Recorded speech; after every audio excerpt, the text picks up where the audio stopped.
Doctor care homeopathy అన్ని బ్రాంచుల్లో free consultation మరియు 25% అన్ని మందులపైన గొప్ప డిస్కౌంట్. అదే ఆలోచించాల్సిన విషయం.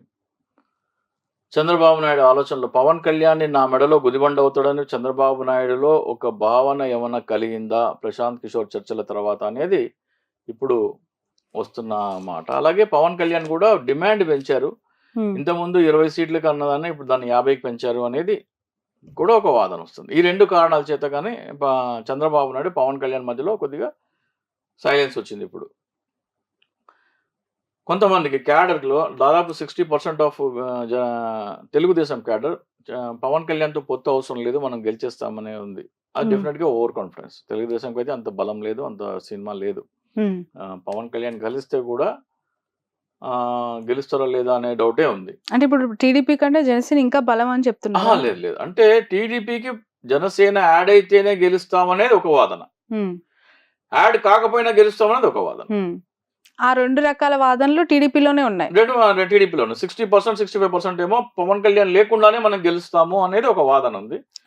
ఆ వర్గాన్ని నాయకుడు ఎవరు? లోకేష్ గారు. లోకేష్ గారు డెఫినెట్ గా లోకేష్ గారు.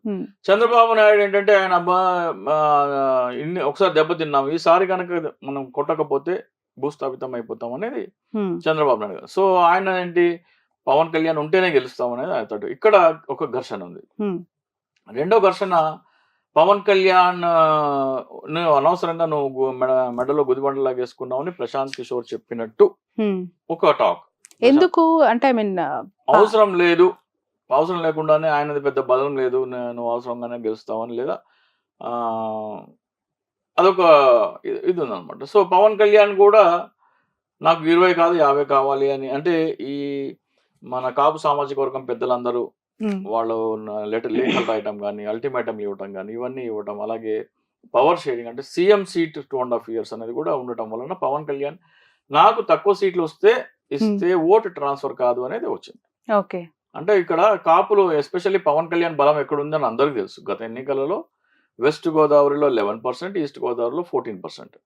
సో ఈ 2 జిల్లాలు తప్ప ఎక్కడ డబుల్ డిజిట్ దాటిన దాఖలాలు అయితే లేవు. సో అక్కడ స్ట్రాంగ్ ఉన్నది ఎవరు? కాపు సామాజిక వర్గం. కాపు సామాజిక వర్గమే తన బలం అని పవన్ కళ్యాణ్కి తెలుసు. పవన్ కళ్యాణ్తో పొత్తు పెట్టుకోవాలనుకున్న వాళ్ళు తెలుసు, రాష్ట్ర ప్రజలందరికీ తెలుసు. ఇక్కడ పవన్ కళ్యాణ్ ఓటర్ ఎప్పుడు వేస్తాడు? పవన్ కళ్యాణ్ పొత్తు పెట్టుకుంటే పవన్ కళ్యాణ్ కనీసం 50 సీట్లు ఇవ్వాలి, plus 2.5 years, first 2.5 years. 2.5 years అంటే సెకండ్ 2.5 years కూడా వాళ్ళు నమ్మరు. చంద్రబాబు నాయుడు ఎట్లా అంటాడో, నీకు డిప్యూటీ సీఎం ఇస్తా, మామను కులదొందని చెప్పి దగ్గుబాటి వెంకటేశ్వరరావుకి ఆఫర్ ఇచ్చి మళ్ళీ తర్వాత ఏం చేశాడో తెలుసు. ఎవరో నెలలా వాడుకున్నాడో అందరికీ తెలుసు. హరికృష్ణన్ ఏం చేశాడు, జూనియర్ ఎన్టీఆర్ని ఏం చేశాడు అందరికీ తెలుసు. సో అది కాపులో నమ్మే పరిస్థితి లేదు. కాబట్టి మొదటి 2.5 సంవత్సరాలు పవన్ కళ్యాణ్కి ఇవ్వాలి. ఈ 2 కండిషన్ల మీద అయితేనే ఓట్ ట్రాన్స్ఫర్ అవుతుంది అనేది ఒక రియాలిటీ. అది ఎవరు అన్నా కాదన్నా అది వాస్తవం. అది పవన్ కళ్యాణ్కి ముఖ్యమంత్రి పదవి ఇవ్వకుండా పవన్ కళ్యాణ్కి మొదటి 2.5 సంవత్సరాలు అలాగే 50 సీట్లు ఇవ్వకుండా మీరు పొత్తు పెట్టుకుంటే కాపులు మాత్రం తెలుగుదేశంకు ఓటు వేయరు. ఉభయ గోదావరి జిల్లాలో 30 సీట్లు, ప్లస్ ఇటు విశాఖపట్నం, కృష్ణా, గుంటూరు జిల్లాలో దాదాపు 50 సీట్లో కాపులు ఇన్ఫ్లుయెన్స్ చేయగలిగి ఉన్నారు. సో ఈ 50 సీట్లు మాత్రం గెలిపోవటం నిర్ణయించే సీట్లు కాబట్టి డెఫినెట్గా అక్కడ ఒక క్లాష్ ఉంది. బట్ నారా లోకేష్ పవన్ కళ్యాణ్ గారి పార్టీ పొత్తు పెట్టుకున్నా కూడా సీఎం కుర్చీ, డిప్యూటీ సీఎం కుర్చీ 2 టీడీపీకి సంబంధించినవి చంద్రబాబు నాయుడు గారు డిసైడ్ చేస్తారు అని చెప్పడమే ఇంకొంత గ్యాప్ క్రియేట్ చేసినట్టు. అది చాలా అంటే ఇమ్మెచ్యూర్ గా. అది పవన్ కళ్యాణ్ ఏం చెప్తూ వస్తున్నాడంటే, పవన్ కళ్యాణ్ టాక్ట్ఫుల్ గా మాట్లాడుతున్నాడు. మీరు ఎన్నికల్లో మాకు గణనీయమైన సీట్లు ఇవ్వండి, నేను అప్పుడు మాట్లాడతాను అంటున్నాడు. అంటే పవన్ కళ్యాణ్ ఏం చేస్తున్నాడంటే దాట వేసే ధోరణి. మీరు ఈవీఎంలో బటన్ నొక్కేసి వెళ్ళిపోండి, మళ్ళా 5 సంవత్సరాల తర్వాత కదా. పవన్ కళ్యాణ్కి తెలుసు తనకి సీఎం పదవి రాదని, లేకపోయినా పొత్తు పెట్టుకోవడం కూడా ఆయన ఇష్టపడ్డాడు. వాస్తవానికి నా ఆర్గ్యుమెంట్ అంటే జనసేన పార్టీ పవన్ కళ్యాణ్ది కాదు. కాపు ఓట్లన్నీ ఎటు కావాలంటే అటు వేయించడానికి కోసం ఈయన చేత పెట్టించబడిన ఒక పార్టీ. సో పవన్ కళ్యాణ్ ఏం చేస్తున్నాడు, చంద్రబాబు నాయుడు మీద పెద్ద ప్రెషర్ రాకుండా మీరు నన్ను గణనీయమైన సీట్లలో గెలిపించండి, మనం తర్వాత మాట్లాడదాం అంటారు. అంటే నువ్వు ఈవీఎం బటన్ నొక్కేసి వెళ్ళిపో, నీతో పని అయిపోతుంది, 5 సంవత్సరాల తర్వాత కదా నీతో పని, అప్పుడు నేను మళ్ళీ కొత్త కథతో వస్తానని పవన్ కళ్యాణ్ ప్లాన్. ఈ నారా లోకేష్కి మెచ్యూరిటీ లేకుండా అదే మాట చెప్పుంటే బహుశా ఇంత ఘర్షణ ఉండేది కాదు. ఆయన మేమే సీఎం అనేటప్పటికల్లా అది బెడిసి కొట్టింది. ఇక్కడ చాలా మంది ఏమనుకుంటున్నారంటే కాపు ఓటు గనక తెలుగుదేశం ట్రాన్స్ఫర్ అయితే తెలుగుదేశం ఈసారి ఎన్నికల్లో గెలుస్తుంది అనుకుంటారు. అంతకంటే తెలివి తక్కువ స్టేట్మెంట్ ఇంకోటి లేదు. ఎందుకంటే ఏ రోజు అయితే కాపులు వెళ్ళి టీడీపీకి ఓటేశారో బీసీలు ఎవరు టీడీపీ జనసేన కూటమికి ఓటేరు. బీసీలు ఎప్పుడే కాపులను ఒక థ్రెట్ లాగా చూస్తున్నారు వాళ్ళు. కాపులు గనక అధికారంలోకి వస్తే వాళ్ళు కాపు రిజర్వేషన్ తీసుకుంటే గనక మాకు వచ్చే రిజర్వేషన్లో గణనీయమైన కోత కాపులు పెట్టి కాపులకు వెళ్ళిపోతుంది. విద్యలో కానీ లేకపోతే ఉద్యోగాల్లో కానీ మా ఉపాధి అవకాశాలు వాళ్ళు కొట్టేస్తారు, మా నోట్లో మట్టి కొడతారు అనేది బీసీల భావన. అది వాస్తవాలు ఏంటో మనం చెప్పలేం. సో ఏ రోజైతే కాపులతో తెలుగుదేశం పార్టీ అలైన్ అయ్యి గణనీయమైన సీట్లు ఇచ్చి సీఎం సీట్ ఇస్తే కాపు ఓటు టీడీపీకి పడుతుంది కానీ బీసీ ఓటు పడదు. అంటే వీళ్ళిద్దరు ఇక్కడ చంద్రబాబు నాయుడు ఒకవేళ నేను పవన్ కళ్యాణ్కి సీఎం సీట్ ఇస్తానన్నో లేకపోతే 50 సీట్లు ఇస్తానంటే జగన్మోహన్ రెడ్డి నోట్లో లడ్డూ పెట్టినట్టే 150 సీట్లు ఈజీ కొడతాడు అప్పుడు జగన్మోహన్ రెడ్డి. ఒకవేళ పవన్ కళ్యాణ్కి సీఎం సీట్ ఇస్తానో లేకపోతే 50 సీట్లు ఇస్తానో అని వీళ్ళిద్దరు కలిసి ప్రకటిస్తే బీసీలు గంపగుత్తగా ఎన్ బ్లాక్ ఒక ఓటు పొల్లుబాకుండా వైసీపీ పడిపోతాయి. ఒకవేళ ఇవ్వలేదు అనుకోండి కాపులు ఓటేయరు. సో నేను ఆల్రెడీ చెప్తున్నా, ఈ ఎన్నిక డిసైడ్ అయిపోయింది. ఐదర్ వే, మీరు పొత్తు పెట్టుకున్నా పొత్తు పెట్టుకోకపోయినా సీఎం పదవి ఇచ్చినా ఇవ్వకపోయినా YCP has already one the election. ఈ ఎన్నికలు డిసైడ్ అయిపోయినాయి. ఇక్కడ గెలవాల్సింది ఏంటంటే ఎవరికి ఎన్ని సీట్లు మార్జిన్ అంటే విక్టరీ మార్జిన్ ఎంత మార్జిన్తో గెలుస్తున్నారు. బట్ రాజ్యాధికారం కోరుకోవటము ఒకటైతే అవకాశం ఉన్నా దాన్ని అందిపుచ్చుకోకపోవటము ఒక పెద్ద నేరంగానే చూడాలి కదా. అంటే ఈ రాజ్యాధికారం అనే పదం నాకు చాలా ఎలర్జీ అండి. అదొక పెద్ద బూతు పదం. అది రాజ్యాధికారం అంటే మన దేశం ప్రజాస్వామ్య దేశం అయినప్పుడు రాజ్యాధికారం ప్రజల దగ్గర ఉంది. నాన్ సెన్స్ అది. రాజ్యాధికారం అనేది ప్రజల దగ్గర ఉన్నది. ప్రజలు ఓటేస్తేనే ఒక వ్యక్తి రిప్రజెంటేటివ్గా గెలుస్తున్నాడు. అతను రాజు కాదు. ప్రజాస్వామ్యంలో రాజ్యాధికారం అనే పదము చాలా పెద్ద బూతు పదం. అది రాజ్యాధికారం ప్రజాస్వామ్యం. ఇది ప్రజాస్వామ్యం అంటే ప్రజలు ఎవరు చెప్తే వాళ్ళకు ఓటేయాలి. దీనిని బలపరచడానికి ఏం చెయ్యాలి?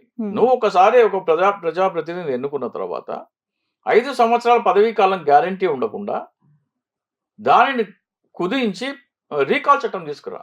వాడు 5 సంవత్సరాల పదవీ కాలం ఉందనే ధీమాతో నేనేం చెప్పినా నడుస్తుంది, నేను అరాచకాలు చేసినా అవినీతి చేసినా నడుస్తుందని ఉన్న నేపథ్యంలో రీకాల్ చట్టం తీసుకురా. నేను ఇదే పవన్ కళ్యాణ్ ఆఫీస్ చుట్టూ కాళ్ళెరగలా తిరిగి ఇచ్చాను.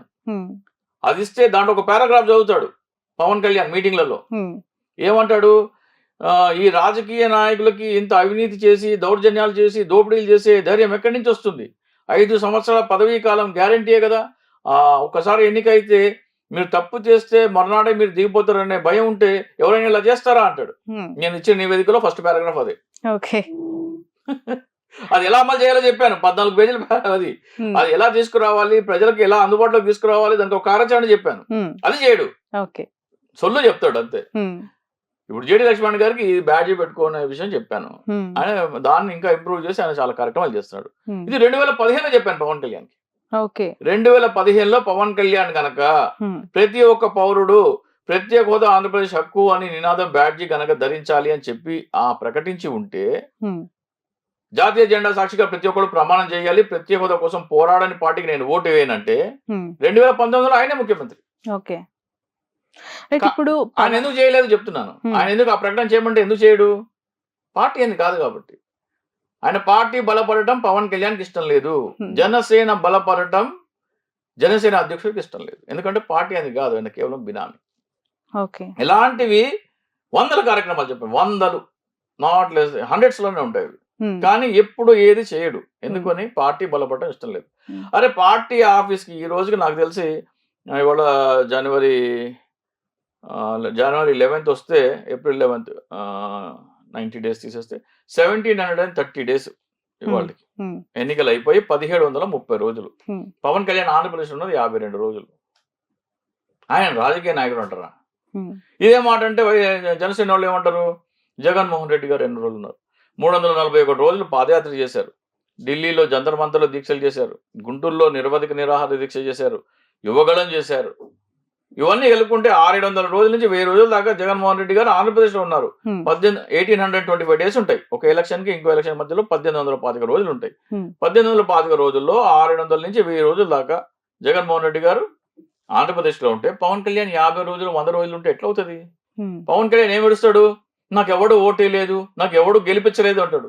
ఎట్లా గెలిపిస్తారా బాబు సన్నాసి?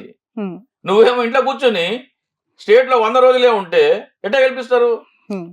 మీ విపక్ష పార్టీలేమో 600 నుంచి 1000 రోజులు రాష్ట్రంలో ఉంటే, ప్రజల మధ్యలో ఉంటే, నువ్వు 50 రోజులు తిరిగాను, 70 రోజులు తిరిగాను, 100 రోజులు తిరిగాను అంటే ఎట్లా గెలిపిస్తారు?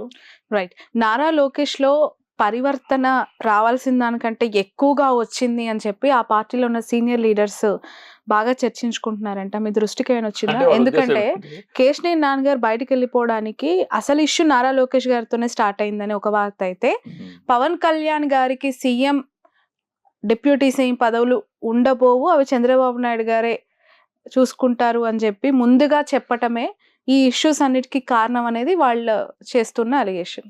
కేసీఆర్ ఇష్యూ ఎప్పటి నుంచో ఉందండి. అసలు ఇష్యూ ఏంటి? ఆయన ఇప్పుడు వెళ్ళిపోవడానికి అంటే లేకుంటే పార్టీలో ఆయన ఈ ఇష్యూస్ క్రైసిస్ అన్నిటికీ కూడా రీజన్స్ ఏమని చెప్తారు? అంటే లోకేష్ ఒక జనరేషన్ నాయకుడు, చంద్రబాబు నాయుడు ఒక జనరేషన్ నాయకుడు.